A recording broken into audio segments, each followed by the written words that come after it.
ក្នុងការសិក្សាទី1ក្រុមអ្នកស្រាវជ្រាវបារាំងនៃវិទ្យាស្ថានជាតិផ្នែកសុខភាពនិងស្រាវជ្រាវវិទ្យាសាស្ត្របានរកឃើញថាជាតិគីមីលាយនៅក្នុងអាហារដើម្បីជាប្រយោជន៍ទុកបានយូរដែលមានប្រើប្រាស់យ៉ាងទូលំទូលាយនៅក្នុងចំណីអាហារភេសជ្ជៈបែបឧស្សាហកម្មមានចំណងទំនាក់ទំនងនិងកំណើនហានិភ័យនាំឲ្យមានគ្រោះកើតជំងឺមហារីកយ៉ាងខ្ពស់ត្រដែតជាពិសេសគឺគ្រោះកើតជំងឺមហារីកសូដន់និងមហារីកក្រពេញប្រូស្តាតការសិក្សាទី2ចេញផ្សាយនៅក្នុងទស្សនាវដ្តី Nature Communication ដឹកនាំដោយក្រុមអ្នកវិទ្យាសាស្ត្របារាំងដដែលបានសន្និដ្ឋានទៀតថាការទទួលទានអាហារមានជាតិគីមីសម្រាប់រក្សាទុកបានយូរច្រើនញយមានគ្រោះថ្នាក់កើតជំងឺទឹកនោមផ្អែមប្រភេទទី2ជាតិគីមីដាក់បន្ថែមនៅក្នុងអាហារដើម្បីអាចរក្សាទុកបានយូរដែលអាចបង្កគ្រោះថ្នាក់ដល់សុខភាពមានច្រើនមុខណាស់តែបើតាមក្រុមអ្នកស្រាវជ្រាវបារាំងដដែលជាតិគីមីសូបេត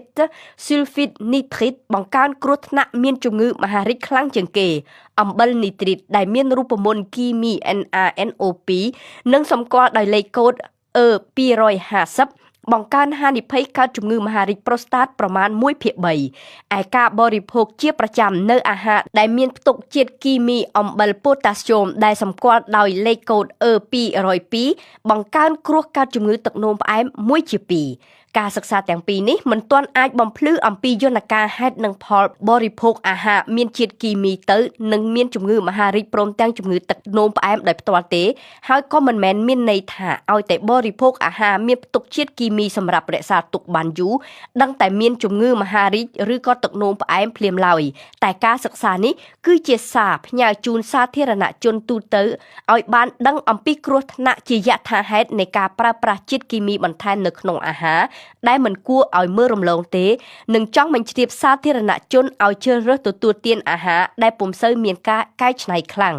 ជាមួយនឹងលទ្ធផលនៃការស្រាវជ្រាវនេះអ្នកវិទ្យាសាស្ត្របារាំងចង់ឲ្យអាជ្ញាធរគិតគូរជំរុញនយោបាយសុខភាពសាធារណៈ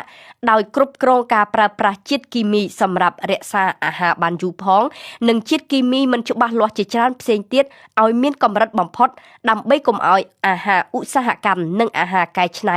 ជះផលអវិជ្ជមានខ្លាំងពេកលើសុខភាពពីព្រោះពេលនេះគេបានដឹងនិងយល់កាន់តែប្រសើរឡើងអំពីហានិភ័យសុខភាពនៃអាហារឧស្សាហកម្មនៅឡើយតែឆន្ទៈនយោបាយគ្រប់គ្រងតែប៉ុណ្ណោះ